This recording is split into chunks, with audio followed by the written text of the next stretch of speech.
نحمده ونصلي ونسلم على رسول الكريم اما بعد فاعوذ باللہ من الشیطان الرجیم بسم اللہ الرحمن الرحیم فصل لربک وانحر صدق اللہ مولانا العظیم ان اللہ وملائکتہ یصلون علی النبی یا ایہا الذین آمنوا صلو علیہ وسلموا تسلیما۔ درود پاک بآواز بلند پڑھیے، الصلاۃ والسلام علیک یا سیدی یا رسول اللہ وعلی آلک واصحابک یا سیدی یا حبیب اللہ۔ الصلاۃ والسلام علیک یا سیدی یا ختم المرسلین وعلی آلک واصحابک یا سیدی یا رحمۃ للعالمین۔ اللہ رب العزت کی حمد و ثنا اور اس کے پیارے حبیب حضور احمد مجتبیٰ محمد مصطفیٰ علیہ تحیت و ثنا کی بارگاہ بے کس پناہ میں ہدیہ درود و سلام کے بعد حاضرین و سامعین محترم، اللہ رب العزت کا بے پایاں فضل و احسان ہے جس کی توفیق سے ہم جمعۃ المبارک کی ان بابرکت ساعتوں میں اللہ کے گھر میں حاضر ہیں۔ ماہ ذی الحج کی آمد ہے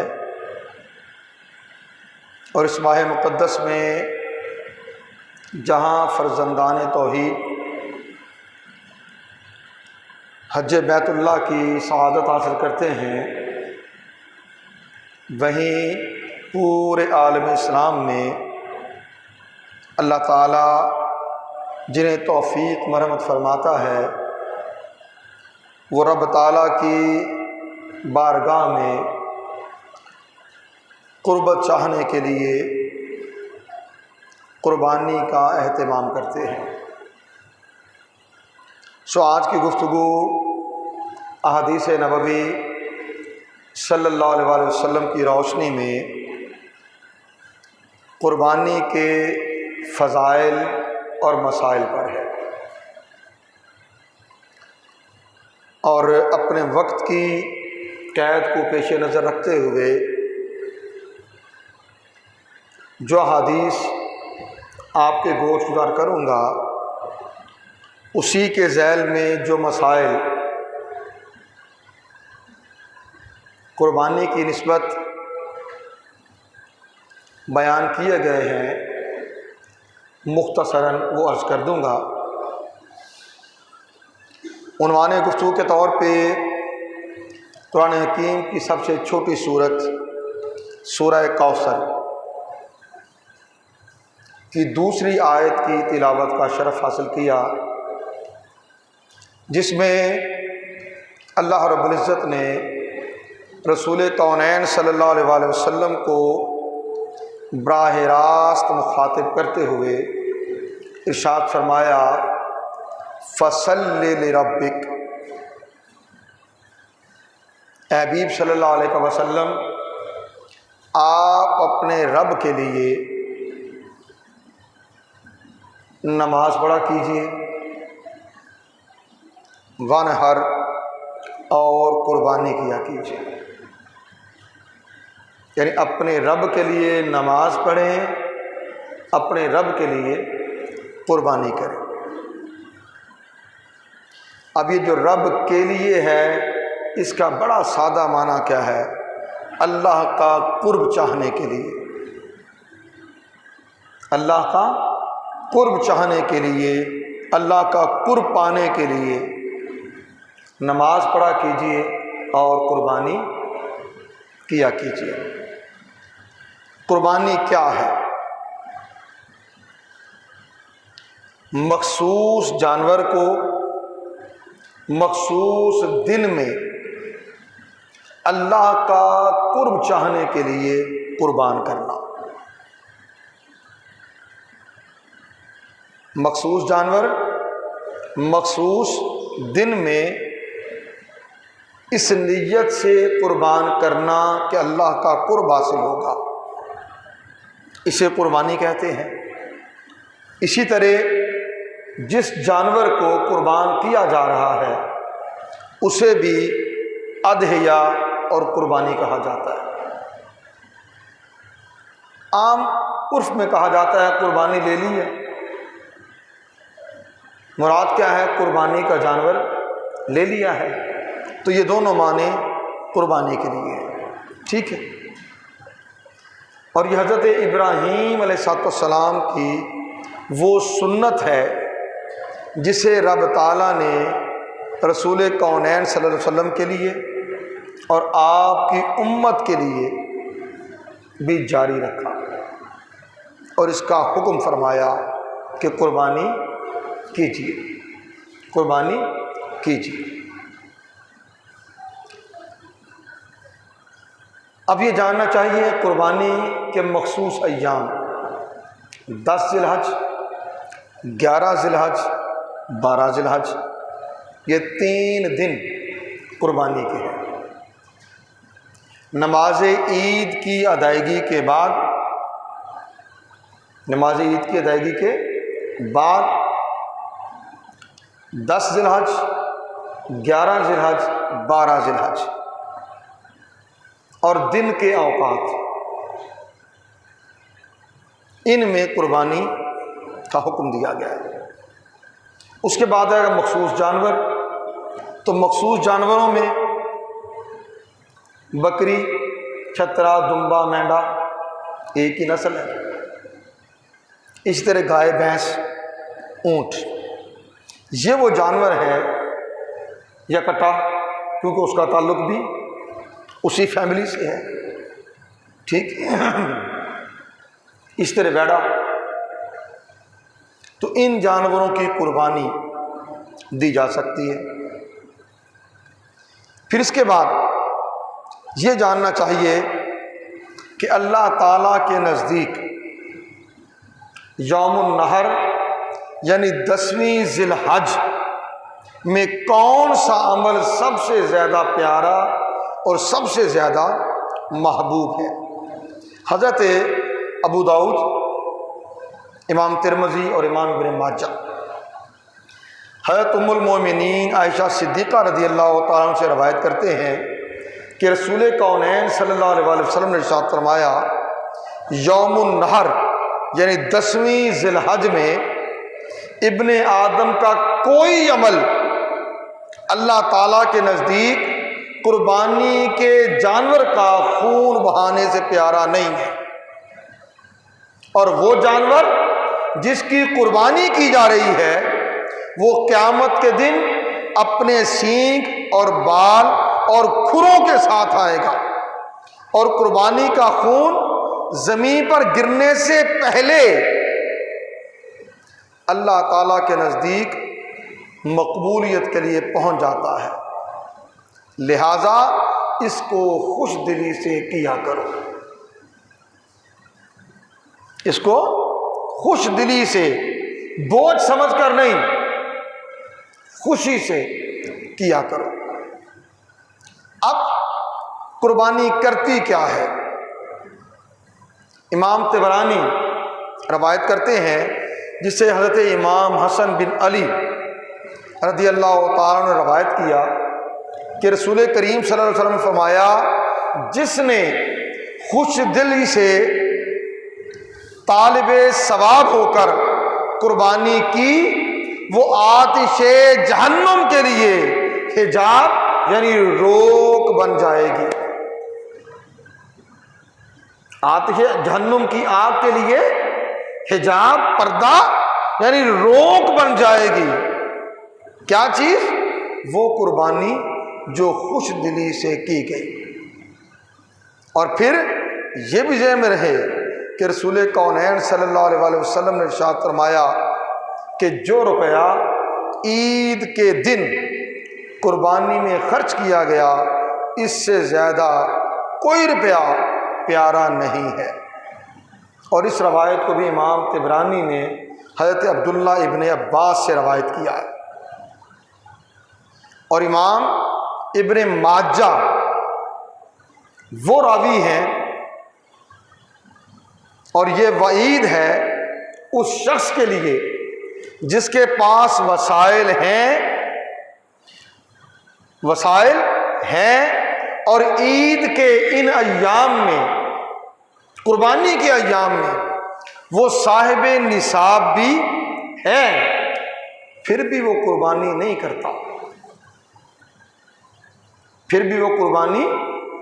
کرتا، غفلت کرتا ہے، سستی کرتا ہے، یا بس کچھ بھی کہہ لیں اسے، مگر قربانی نہیں کرتا۔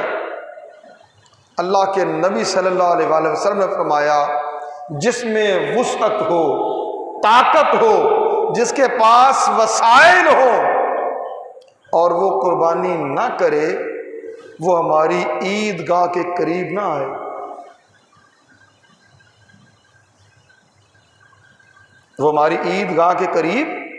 نہ آئے۔ اس کا مطلب ہے کہ ایسے شخص کا اللہ کے نبی صلی اللہ علیہ وسلم کو فقط عید پڑھنے کے لیے آ جانا بھی پسند نہیں ہے، کہ جس کے پاس وسائل ہیں اور وہ پھر بھی قربانی نہیں کرتا، غفلت، کاہلی، سستی یا مال کی محبت کا شکار ہو جاتا ہے۔ ٹھیک ہے، تو وہ فرمایا ہماری عیدگاہ کے قریب بھی نہ آئے۔ امام ابن ماجہ نے حضرت زید بن ارقم رضی اللہ تعالیٰ عنہ سے روایت بیان کی ہے کہ صحابہ کرام نے آقا علیہ السلام کی بارگاہ میں عرض کیا، یا رسول اللہ صلی اللہ علیہ وسلم، یہ قربانیاں کیا ہیں؟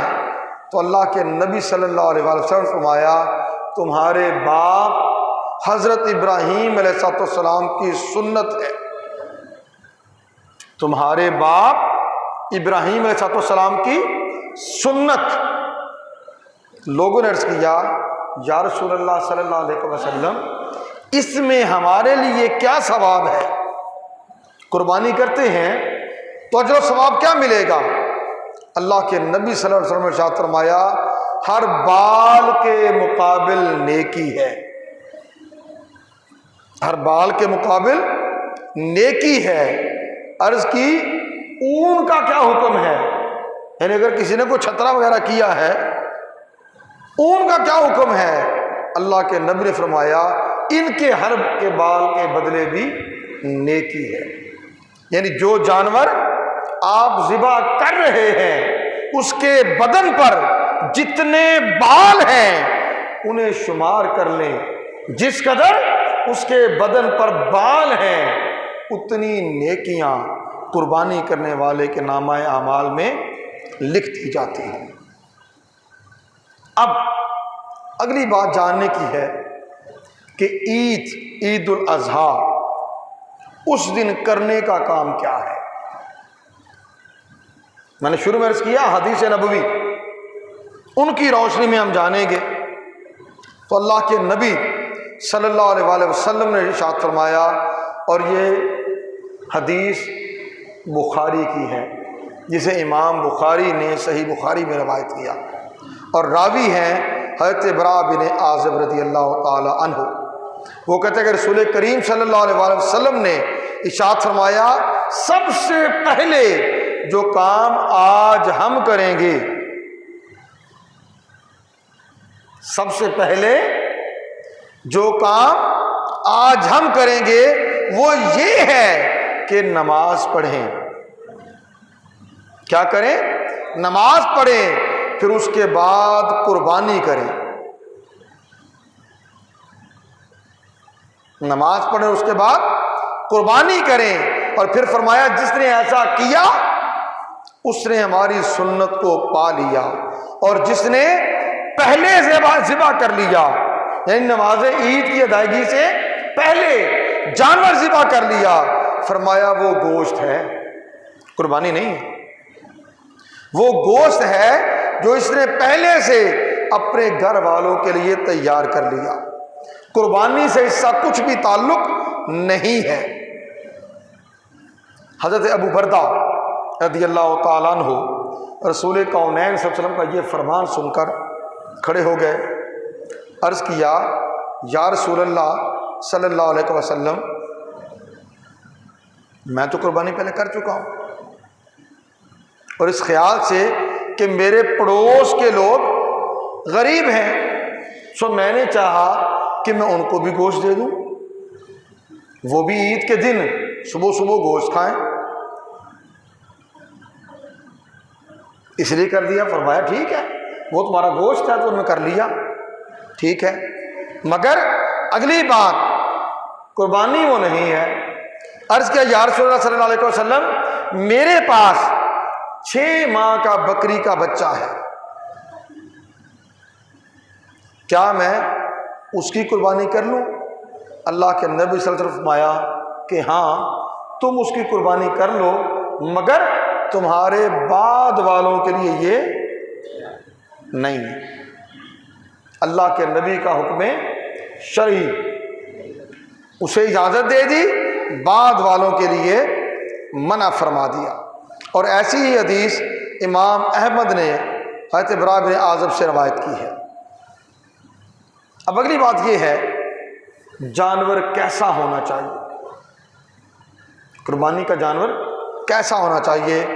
امام مسلم صحیح مسلم میں حضرت عائشہ صدیقہ ام المومنین رضی اللہ تعالی عنہا سے روایت کرتے ہیں کہ رسول کریم صلی اللہ علیہ وسلم نے حکم فرمایا کہ سینگ والا مینڈا لایا جائے، جو سیاہی میں چلتا ہو، سیاہی میں بیٹھتا ہو اور سیاہی میں دیکھتا ہو، اور سیاہی میں دیکھتا ہو، یعنی اس کے پاؤں وہ سیاہ ہو، اس کا پیٹ وہ سیاہ ہو، اور اس کی آنکھیں وہ بھی سیاہ ہو۔ کہ اللہ کے نبی نے اپنا پسندیدہ جانور بیان کر دیا، پاؤں سیاہ ہو، پیٹ سیاہ ہو، آنکھیں سیاہ ہوں، فرمایا ایسا مینڈا لایا جائے۔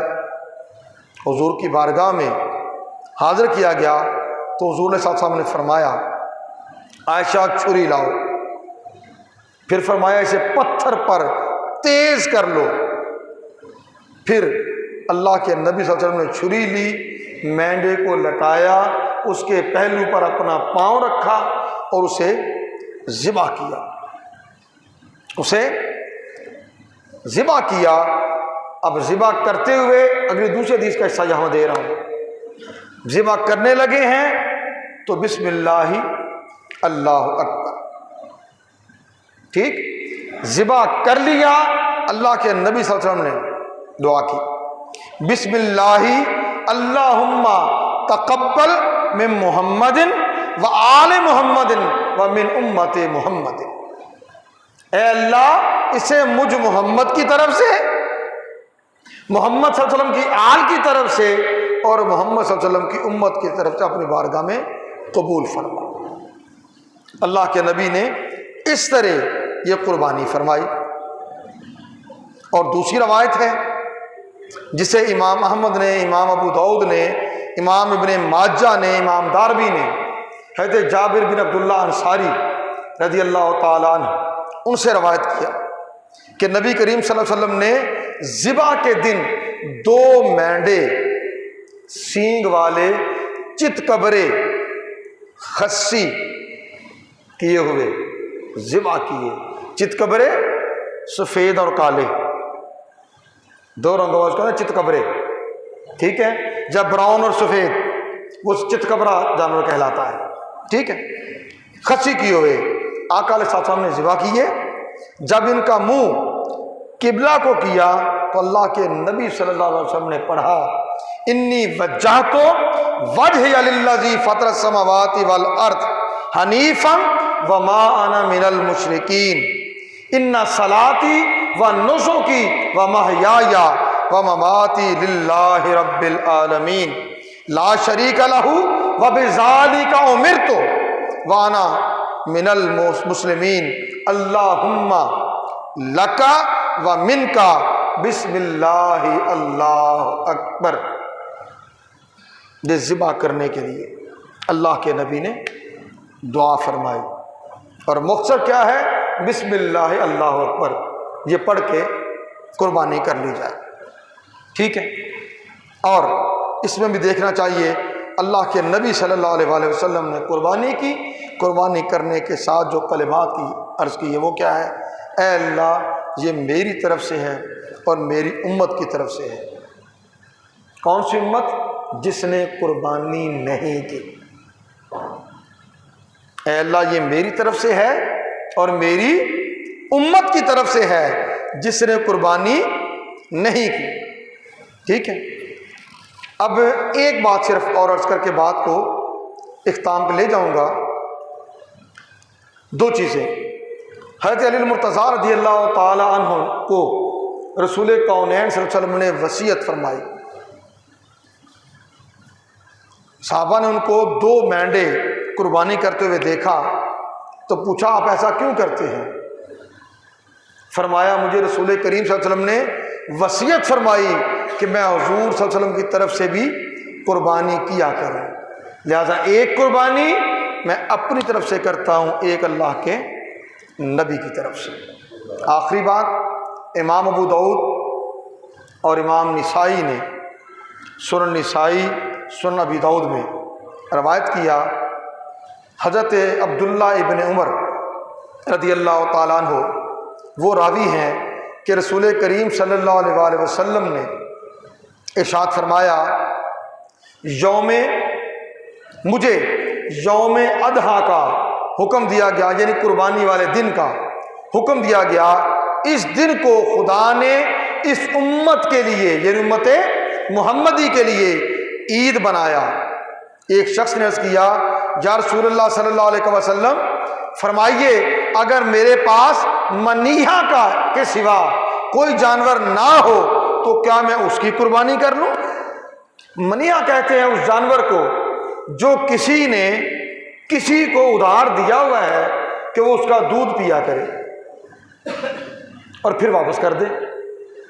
اللہ کے نبی صلی اللہ علیہ وسلم فرمایا کہ نہیں، اس کی قربانی نہیں ہوگی، اور ساتھ فرمایا ہاں تم اپنے بال اور ناخن ترشواؤ اور مونچھیں ترشواؤ اور زیر ناف بال انہیں منڈواؤ، یہ تمہاری قربانی خدا کے نزدیک پوری ہو جائے گی۔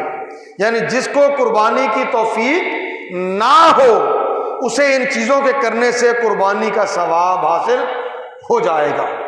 اور وہ کیا ہے کہ ذی الحج کا چاند نظر آنے سے پہلے وہ یہ کام کر لے، ماہ ذی الحج کے 10 دنوں میں وہ ان چیزوں سے رکا رہے، نہ بال کٹوائے، نہ ناخن کٹوائے، نہ زیر ناف بال صاف کرے، ٹھیک ہے۔ 10 ذی الحج آ گئی، نماز عید ادا کر لی، اللہ کے نبی نے فرمایا کہ اسے قربانی کا ثواب مل جائے۔ اللہ کی بارگاہ میں عرض ہے ہماری کرے سما ہمیں توفیق عطا فرما کہ جو لوگ بھی صاحبان استعداد ہیں وہ قربانی کریں، توفیق عطا فرما۔ جن میں طاقت نہیں ہے وہ کچھ ان چیزوں کا خیال کر لیں، اللہ تعالیٰ ان کو بھی ثواب سے محروم نہیں رکھے گا۔ وما علینا الا البلاغ۔